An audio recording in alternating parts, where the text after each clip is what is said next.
प्रिय विद्यार्थियों, नमस्कार। प्रथम प्रश्न पत्र के अंतर्गत कवि मैथिली शरण गुप्त द्वारा रचित चित्रकूट में राजसभा काव्यांश का हम अध्ययन कर रहे हैं। चित्रकूट में राजसभा कवि गुप्त के साकेत महाकाव्य से ली गई है। बच्चों, प्रस्तुत काव्यांश में कवि मैथिली शरण गुप्त ने कैकेयी के अपराध बोध और उसके पश्चात उसके प्रायश्चित को बड़ी ही मार्मिकता के साथ हमारे समक्ष प्रस्तुत किया है। अब तक हमने पढ़ा, रानी कैकेयी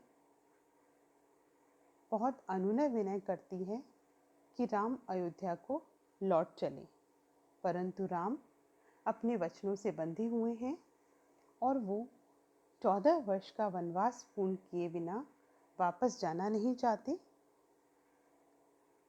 राम वन में ही संतुष्ट और सुखपूर्वक रहने का दृढ़ निश्चय व्यक्त करते हैं और माता कौशल्या उनका समर्थन करती है, परंतु कैकेयी इस निश्चय से सहमत नहीं होती। वह राम, लक्ष्मण, सीता, भरत के साथ कौशल्या और उर्मिला के कष्टों के लिए भी स्वयं को उत्तरदायी मानती है और उसका प्रायश्चित करना चाहती है। प्रस्तुत पंक्तियों में कैकेयी की इसी प्रायश्चित का चित्रण किया गया है। अवतरण देखिए। पर मुझको तो परितोष नहीं है इससे, हाँ तब तक मैं क्या कहूँ सुनूंगी किससे।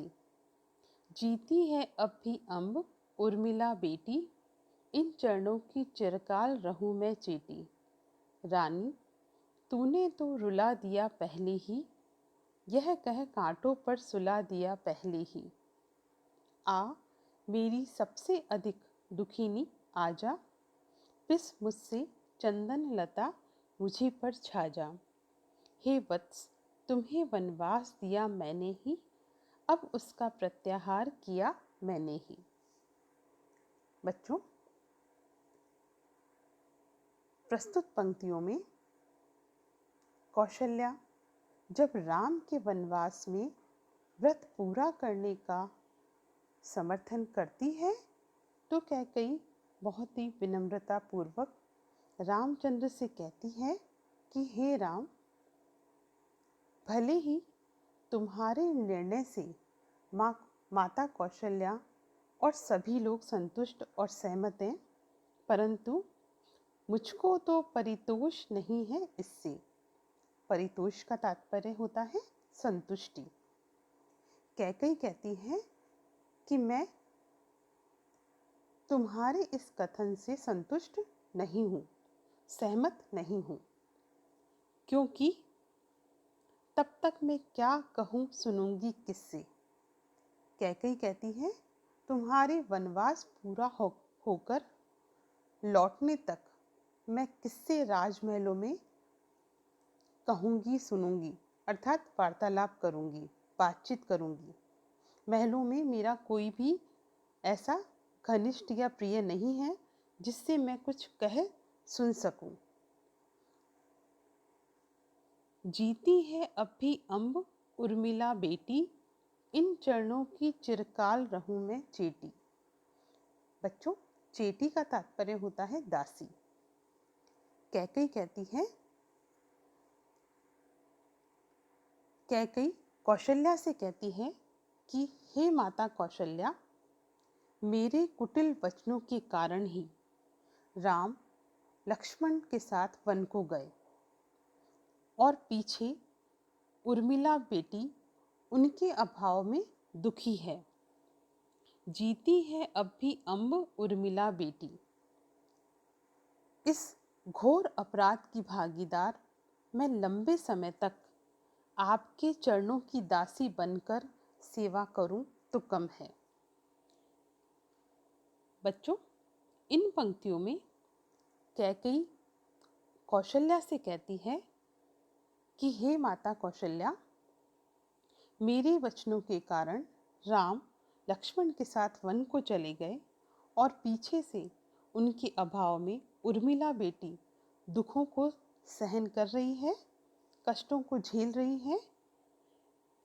इस प्रायश्चित के लिए, इस अपराध के लिए अगर मैं आपके चरणों की सदैव के लिए दासी बनकर भी रहूं तो भी कम है।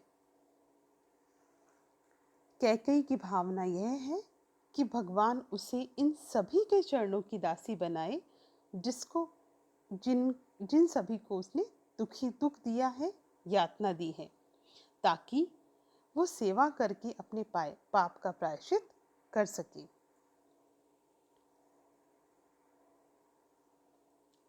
आगे देखिए, रानी तूने तो रुला दिया पहले ही, यह कह कांटों पर सुला दिया पहले ही। कैकेयी के इन पश्चाताप और विनम्र शब्दों को सुनकर कौशल्या कैकेयी से कहती है कि हे रानी, तुमने तो पहले ही रुला दिया, अर्थात तुमने तो पूर्व में ही विनय पूर्वक जो याचना की, अनुनय विनय किया, उससे हम द्रवित हो गए और अब इतनी विनम्रता प्रकट करके ऐसा प्रतीत हो रहा है जैसे हमें कांटों पर ही सुला दिया है, अर्थात तुम्हारे इन वचनों से हम बहुत दुखी हैं। आ मेरी सबसे अधिक दुखीनी आजा, पिस मुझसे चंदन लता मुझी पर छा जा। कौशल्या बड़े ही प्रेम पूर्वक कैकेयी से कहती है कि अब तक सबसे उपेक्षित रही, दुखों से दुखी रही कैकेयी, अब तुम मेरे पास आ जाओ और मुझे अपना आश्रय स्थल मानकर मेरी गोद में आकर आश्रय पाओ। बिल्कुल उसी प्रकार जिस प्रकार चंदन के पेड़ का सहारा पाकर हरी भरी लता उस पर छा जाती है और शीतलता का अनुभव करती है। हे वत्स, तुम्हें वनवास दिया मैंने ही, अब उसका प्रत्याहार किया मैंने ही। अपने प्रति इतने आदर सूचक वचन सुनकर और इतने प्रेम पूर्वक वचनों को सुनकर कैकेयी राम से कहती है कि हे वत्स, हे राम, तुम्हें वनवास देने का श्रेय मुझे ही जाता है। मैंने ही तुम्हें वनवास दिलाया, इसलिए अब उसका प्रत्याहार अर्थात प्रायश्चित भी मुझे ही करना है। आज मैंने उसी अपराध से मुक्ति पाने के लिए सभी के सामने प्रायश्चित किया है जो सर्वथा उचित है। प्रस्तुत पंक्तियों में अपराध बोध में जलती हुई कैकेयी अपनी भूल पर लज्जित है और प्रायश्चित करना चाहती है। इसी कारण वह दासी बनकर सभी की सेवा करना चाहती है। पद्यांश की 6ठी और 8वीं पंक्तियों में उपमा अलंकार है। भाषा खड़ी बोली हिंदी और शैली संवादात्मक है। अगला पद देखिए, पर रघुकुल में जो वचन दिया जाता है, लौटा कर वह कब कहाँ लिया जाता है। क्यों व्यर्थ तुम्हारे प्राण खिन्न होते हैं, वे प्रेम और कर्तव्य भिन्न होते हैं। जाने दो निर्णय करे भरत ही सारा, मेरा अथवा है कथन यथार्थ तुम्हारा। मेरी इनकी चिर पंच रही तुम माता, हम दोनों के मध्यस्थ आज ये भ्राता। हाँ आर्य भरत के लिए और था इतना, बस भाई लो माँ कहे और ये कितना। बच्चों,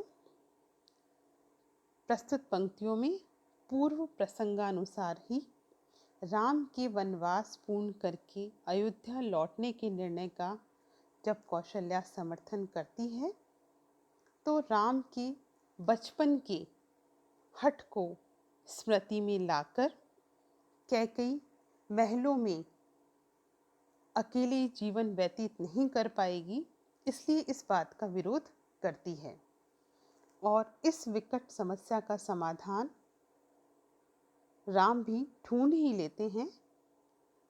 इन पंक्तियों में राम कैकई से कहते हैं कि जो रघुकुल में एक बार वचन दे दिया जाता है वो लौटाकर नहीं लिया जाता। अर्थात हमारे रघुकुल की प्रसिद्ध परंपरा है कि जो वचन एक बार दे दिया जाए उस पर अटल रहा जाता है। इन्हीं के साथ राम कैकई के को समझाने का प्रयत्न करते हैं। पर रघुकुल में जो वचन दिया जाता है लौटाकर वह कब कहाँ लिया जाता है। राम माता कैकई के वचनों को सुनकर कहते हैं, अपनी माँ को समझाते हुए, कि हमारे रघुकुल में यह प्रसिद्ध परंपरा रही है, रघुकुल रीत सदा चली जा आई, प्राण जाए पर वचन न जाए। अर्थात जो वचन एक बार दे दिया जाता है वह लोहे की पत्थर की लकीर बन जाता है, फिर उसे लौटा कर लेना असंभव हो जाता है। राम कहते हैं कि मैंने आपकी और पिता की आज्ञा के अनुसार 14 वर्ष की वनवास यात्रा का प्रण शिरोधार्य किया है और अब उसे लौटाना असंभव है और हमारे वंश की परंपरा के भी विरुद्ध है।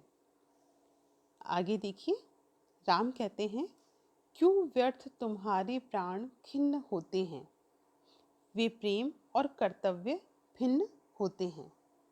राम कहते हैं, हे माता, तुम व्यर्थ में ही दुखी हो रही हो, जबकि तुम यह जानती हो कि प्रेम और कर्तव्य का निर्वाह एक साथ नहीं किया जा सकता। प्रेम और कर्तव्य दो भिन्न भिन्न चीजें हैं और दोनों ही भिन्न भिन्न मार्ग के अनुगामी होते हैं, क्योंकि प्रेम में कोमलता होती है जबकि कर्तव्य पालन में कठोरता को अपनाना आवश्यक होता है। और मैं अपना कर्तव्य निभा रहा हूँ, अतः अयोध्या लौटना मेरे लिए असंभव है।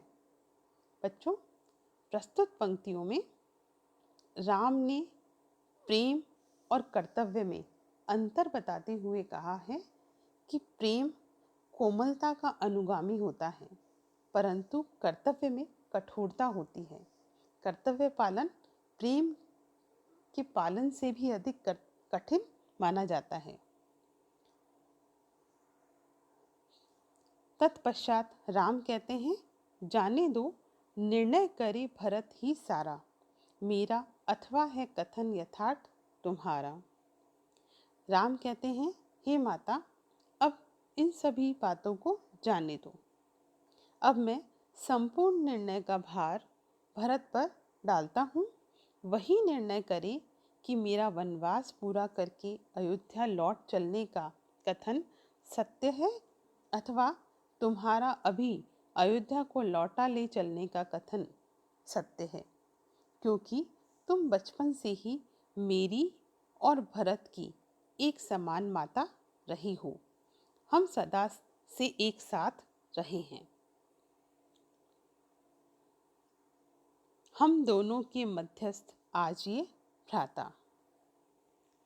राम कहते हैं कि आज हम दोनों के बीच मध्यस्थता का कार्य भरत करेगा, कोई अन्य नहीं, ना ही मैं ना ही तुम। हाँ आर्य, भरत के लिए और था इतना, बस भाई लो माँ कहे और ये कितना। कैकई यह सब सुन भरत का पक्ष लेते हुए कहती है कि हे राम, भरत इतना अपमानित हो चुका है, इतना कष्ट झेल चुका है, और फिर आज उसी को दुखी करने के लिए आपने उसको मध्यस्थ चुना है। शायद यह काम भरत के लिए और बाकी रह गया था।